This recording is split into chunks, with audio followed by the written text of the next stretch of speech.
Olá pessoal do nono ano, tudo bem com vocês? Aqui é o professor Rubens Leal de Geografia. Vamos agora dar início à nossa aula número 5, ainda sobre a unidade 2, globalização. Só que agora sobre uma nova temática, a temática 4, globalização e meio ambiente.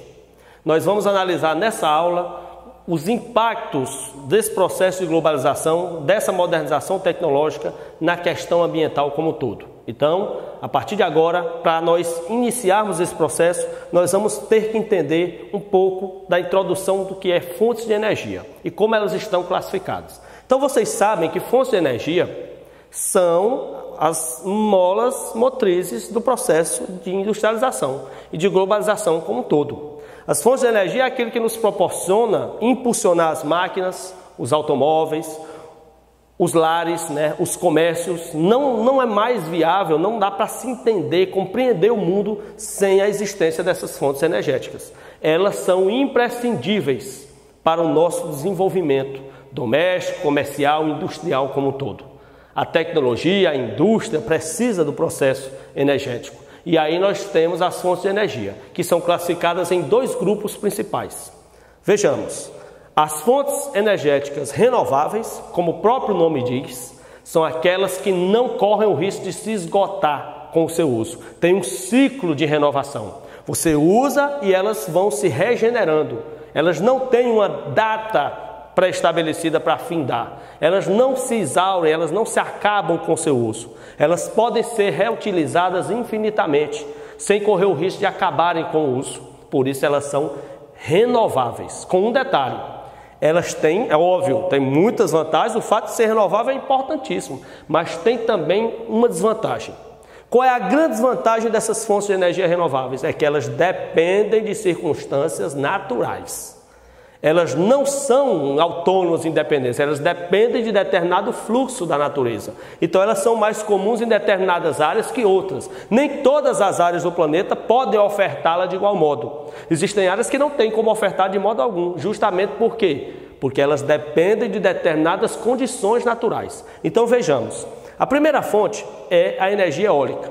A energia eólica, como o próprio nome diz, ela é estabelecida a partir do uso do vento, através do movimento de hélices que são provocados pelo vento. É bom que vocês saibam, pessoal, que existe um processo criado no século XIX chamado processo dínamo. Foi um processo criado no advento da segunda revolução industrial que transforma energia mecânica em energia elétrica. A energia mecânica nada mais é do que movimento. Transforma o movimento, o processo dínamo, transforma o movimento em energia elétrica. É o que se usa, por exemplo, na energia eólica. O que é que se produz a energia eólica? O movimento daquelas grandes hélices em parques eólicos. Aquele movimento gera energia que é captada para transformar em energia elétrica. É uma das fontes energéticas que mais crescem no mundo, inclusive aqui na nossa região. Agora, quais são suas limitações? Como eu disse, todas elas têm limitações. A energia eólica tem como limitação o fato delas depender basicamente do fluxo de vento. Então elas são muito mais produtivas, elas são muito mais viáveis, recomendadas em vales, em áreas altas, e em áreas litorâneas, onde se venta bastante, na beira-mar. Então onde é que você encontra muitos parques eólicos? Por exemplo, aqui no Piauí. Aqui na Chapada do Araripe, Araripina, Simões, Marcolândia, que é uma área alta. É um vale, é uma área que venta bastante. E lá no delta do Parnaíba, que é a faixa costeira, a faixa litorânea. Você vai ver também parques eólicos, por exemplo, lá nas praias de Fortaleza. Então, o mal da energia eólica, o ponto negativo, o aspecto negativo, é que ela, dependendo dos ambientes naturais, ela pode ser utilizada ou não. Como eu disse, ela é muito mais recomendada em áreas altas e em áreas litorâneas, onde o fluxo de ar, onde o fluxo de vento ele é muito maior. Aqui, por exemplo, se nós instalássemos aqui em Picos, fatalmente não iria vingar. Não ia ter a produção energética suficiente, porque não é uma área que venta bastante. Então, ela necessita de um fluxo de ventos. Portanto, ela tem sua limitação natural. Vamos para a segunda fonte energética renovável? A energia solar. A energia solar que está se expandindo bastante aqui na região do sertão nordestino, Picos, por exemplo. Picos até alguns anos atrás não conhecia essa modalidade de energia, mas várias empresas desse segmento já se instalaram em nossa cidade. Você andando aí por Pique, você vai encontrar algumas empresas que já se estabelecem no setor, implantando energia solar em residências, em empresas, através de placas.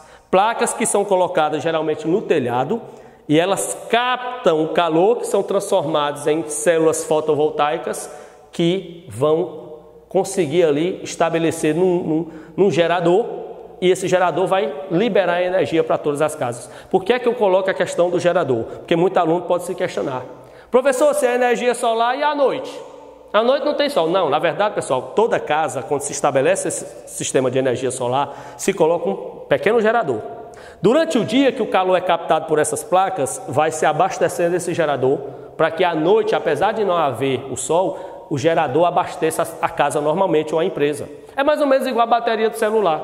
Você não precisa que esteja o celular na tomada para você estar falando. Você pode colocar para carregar por um período, vai carregar e você tira ali e pode usar à vontade até a bateria descarregar. Então é uma fonte energética que está sendo muito expandida aqui em nossa região, porque ela é renovável e ela é mais barata que a fonte tradicional que nós utilizamos, que é a hidrelétrica, a gente vai trabalhar já já. Então muitas empresas hoje já estão se notabilizando nesse setor. Ah, professor Rubens, e por que não já tem em toda a casa? Se ela é muito mais barata? Porque infelizmente o que ainda atrapalha o processo aqui é que ela é cara para se iniciar, para se estabelecer. Por exemplo, para uma empresa de energia solar se estabelecer numa casa, varia mais ou menos entre 20, 25, 30 mil reais para se estabelecer. Aí sim, a partir do momento que você estabelece esse sistema de energia solar, e você vai pagar taxas modestas, vai pagar só a taxa básica, 30 reais por mês, e pode usar a energia à vontade. Então o que ainda dificulta, o que ainda inibe que essa energia não se expanda muito, é o valor inicial para você estabelecer ali. Detalhe, o Banco do Nordeste, ele já tem linhas de crédito para pessoas e empresas que queiram investir em energia solar. Então você financia pelo banco a instalação e vai pagando aos poucos ao banco.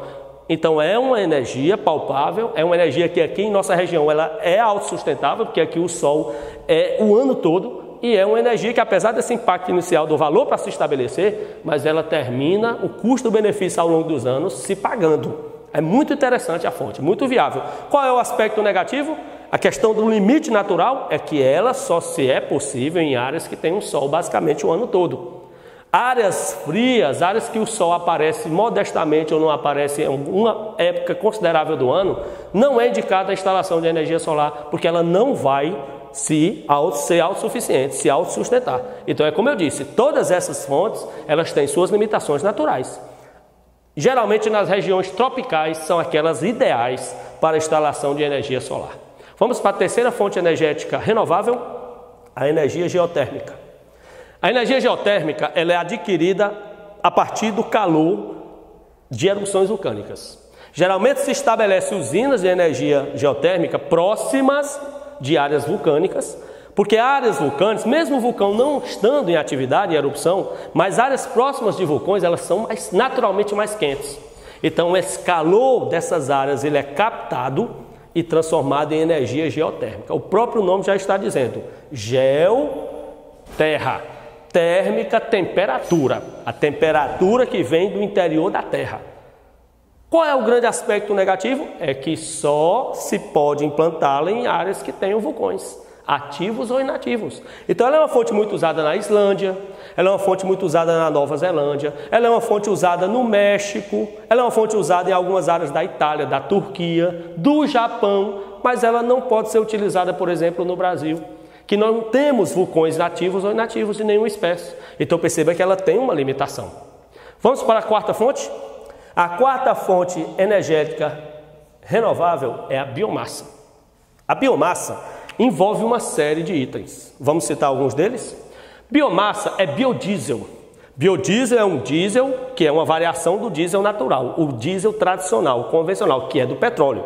A biomassa é um diesel feito a partir, por exemplo, de mamona ou de óleo de girassol. É um diesel ecológico. Quais são as vantagens desse biodiesel? Ele polui menos que o diesel convencional, e o diesel convencional, por ser derivado do petróleo, ele vai acabar, porque o petróleo é uma fonte energética não renovável. Já a biomassa, o biodiesel, ele não corre o risco de se esgotar, porque como ele é obtido de mamona, de girassol, então é só produzir. Você planta a mamona, colhe, transforma em biodiesel, planta novamente, então existe um ciclo de renovação. O etanol é outra variável da biomassa. O etanol é o álcool produzido a partir principalmente da cana-de-açúcar ou do milho, que é usado em automóveis. O automóvel ele tanto anda, o automóvel convencional, a gasolina ou a etanol, que é o álcool a partir da plantação de cana-de-açúcar ou de milho. Detalhe, ele também tem a vantagem em relação à gasolina. Qual é? O etanol ele polui menos e ele também é renovável, porque você planta a propriedade de cana, colhe, transforma em etanol, planta novamente, então ele tem um ciclo de renovação. Só tem uma desvantagem. O etanol ele rende menos que a gasolina, por exemplo. Ou seja, a gasolina, 1 litro de gasolina, isso foi feito um cálculo, inclusive caiu no Enem. 1 litro de gasolina, se 1 litro de gasolina fizer um carro andar 10 quilômetros, o litro de etanol só faz 7. O etanol ele só rende 70% do que rende a gasolina. E isso é um aspecto negativo. É por isso que vocês podem perceber um detalhe. O etanol ele é mais barato que a gasolina. Às vezes o aluno ele não entende. Professor Rui, se o etanol é renovável, se o etanol polui menos, tem todo posto de gasolina, por que o povo não bota etanol? É até mais barato, eu vejo lá. Está lá o preço da gasolina, do álcool é mais barato, é botar o álcool. Agora você tem que fazer um cálculo matemático para saber se financeiramente compensa. Porque o etanol é sim mais barato que a gasolina, mas não esqueça, a gasolina rende 30% mais. Então você vai ter que fazer um cálculo matemático para saber se compensa colocar a gasolina ou o etanol no seu carro, na sua moto. Tudo bem, continuemos. Outra característica da biomassa é a lenha. Lenha é uma fonte energética renovável e que é muito usada como fonte de energia, por exemplo, em trens, em fornos de padaria, fornos de pizzaria. É uma fonte energética e que é renovável, porque basta você replantar, você desmata e replanta. E finalmente o biogás. O biogás é um gás obtido a partir do processo de decomposição de matéria orgânica. Vamos dar um exemplo? Você tem matéria orgânica, adubo, esterco de animal ou bagaço de cana, então tudo isso pode ser reaproveitado. Você coloca isso no ambiente, molha, que é para acelerar o processo de putrefação, e quando está apodrecendo, decompondo aquele lixo orgânico, vai gerando um gás fétido, um gás fedido, chamado biogás. É o gás obtido desse processo de decomposição de matéria orgânica. Aí se cria um aparelho chamado biodigestor. O biodigestor capta esse gás e transforma em energia. Existem fazendas, existem propriedades rurais que são mantidas através do biogás, que tem o aparelho biodigestor que capta aquele biogás e transforma em energia elétrica. E finalmente a energia hidrelétrica, que é a última fonte energética renovável. A energia hidrelétrica é a que nós mais usamos no Brasil, inclusive essa que nós estamos usando aqui agora. Ela é obtida através de usinas hidrelétricas que são movidas pela queda da água. Vocês sabem que toda usina hidrelétrica tem uma comporta, tem uma represa, aquela água ela é comportada, ela é represada.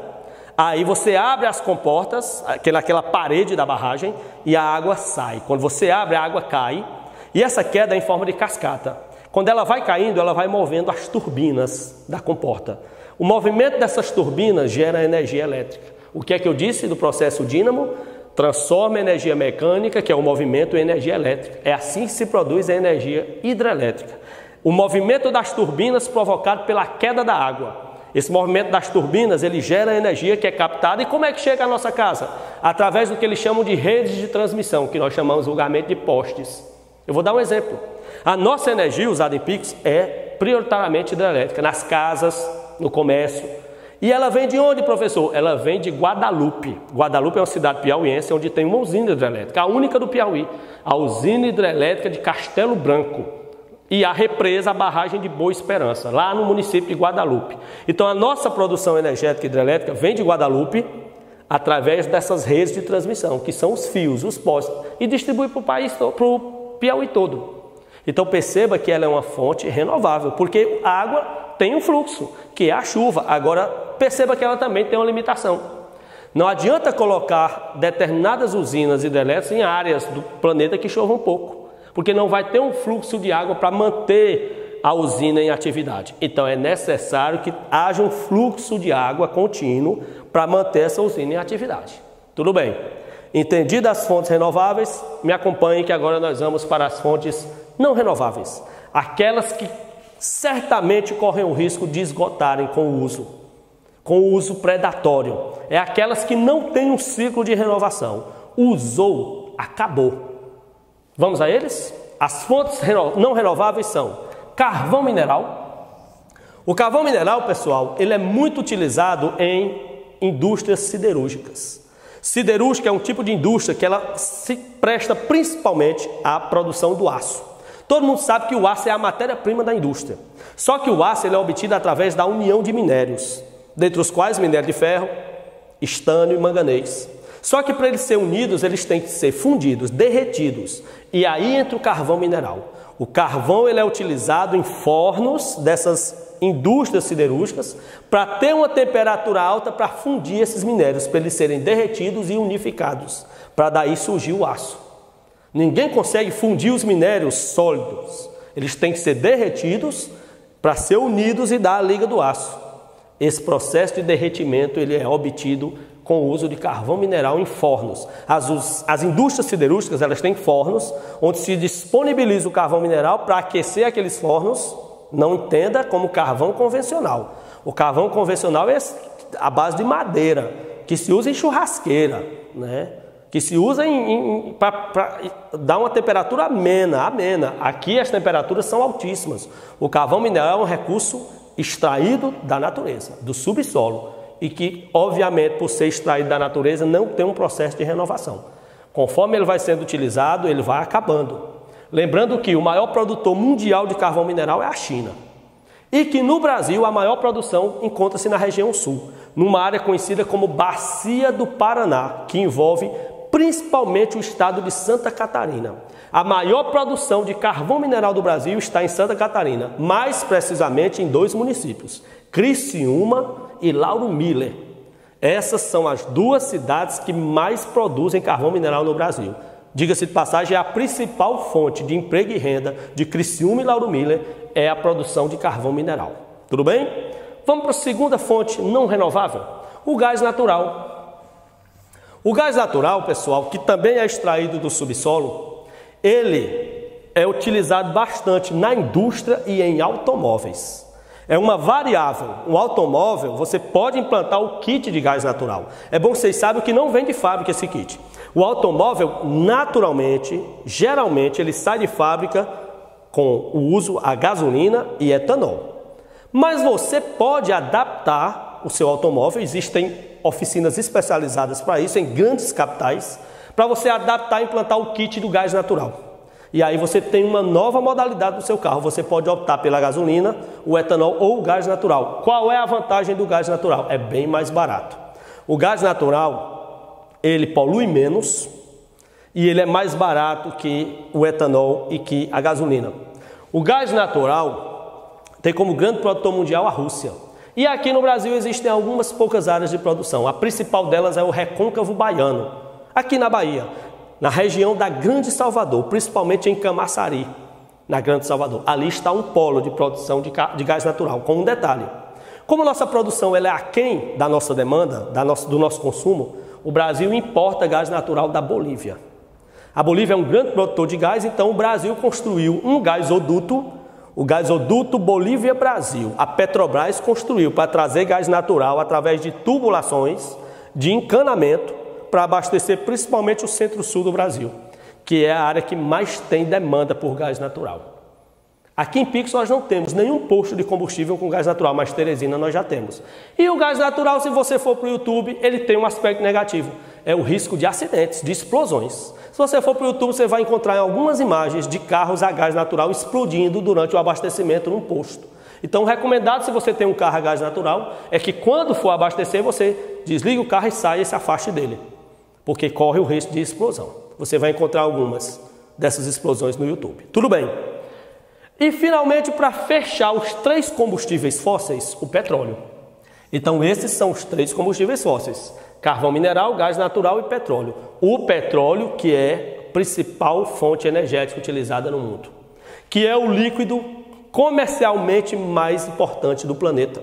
E que vocês sabem, tem sua maior produção no Oriente Médio, numa região conhecida como Golfo Pérsico. Aqui no Brasil, a produção de petróleo acontece principalmente em bacias nos lençóis abaixo dos oceanos, do Oceano Atlântico, né? O que nós chamamos de bacia. Bacia de Campos e Bacia de Tupi. São os dois principais polos petrolíferos do Brasil. A Bacia de Campos envolve principalmente os litorais do Rio e do Espírito Santo.